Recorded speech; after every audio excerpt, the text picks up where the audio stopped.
Alright, here's just a quick look at my camera and my Canon 70-200 f4 non-IS. I've had this lens for about a week now. I bought it used, secondhand, and I'm actually very happy with the lens.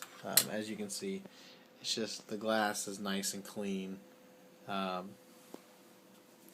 really can't say enough good things about the lens itself.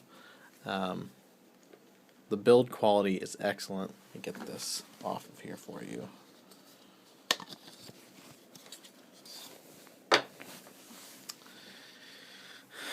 You can kind of see it's just really put together very well. I'm loving taking pictures with this lens. The only thing I can say is if you're in low light, this f4 is really going to hurt you a little bit. Indoors, I've had a little bit of problem with low light. I'm almost always going up in the higher ISO, 3200, 6400. This is the Canon 60D, by the way. Like I said, I'm almost always going up to that higher ISO because with it being the non-IS version, I get camera shake, and it tends to make my subject blurry, whatever it is I might be taking a picture of. So I normally bump the ISO. I don't shoot normally any lower than 160. I guess it's 1/60th of a second. I normally don't shoot any lower than that. That helps me with the camera shake. I can normally keep it pretty steady at that. If my subject is moving or is a person or something like that, I normally have to bump it up to at least 250. I don't normally go, if they're moving, I don't normally go very much slower than that. But indoors, you're going to notice there's a lot of problems with that. Outdoors, normal light, sunny day, you're going to have no problem with this lens at all. Not worried about it not being weather sealed. My camera has light weather sealing, not very much weather sealing, so it's not really a big factor. If I could complain about one thing on the lens, I would say the switches are, I don't know if I can zoom in on here, focus in for you. Let's see here. Okay. They're plasticky. Everything else is all metal, I mean rubber, but it's plasticky, these switches.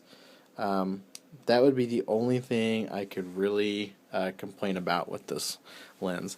Other than that, it's great. I was concerned that it would be too close, too tight of a shot at 70 millimeters. That is not the case. It's very, very pleasing to use on the Canon 60D. So the other thing I was looking at was possibly getting a Sigma 50-150. I am extremely happy that I went ahead and made this purchase. I think that if you're considering this, if you're considering buying a 70-200, just go ahead and get it. If you want to spend about $500 more, you can get the IS version of this, or for just a little bit more than that, I think maybe about $600, $700 more than this one, you could get a 2.8. So 70-200 2.8 Canon lens with it's the non-IS version. So everything is just, what do you really need? Do you need that low light? Then go with a 2.8. I can tell you that if you are in low light often, you will definitely have some trouble with this one. But for me, I use this normally outside, and I use it if I'm going to use a flash or something like that. If you have a flash indoors, you're not going to have any problems with this lens. So if you're in a spot where you can use a flash, then great, go ahead and get this lens. But anyway, yeah, there you go. This is the Canon 60D with the Canon 70-200 f4. Thanks for watching.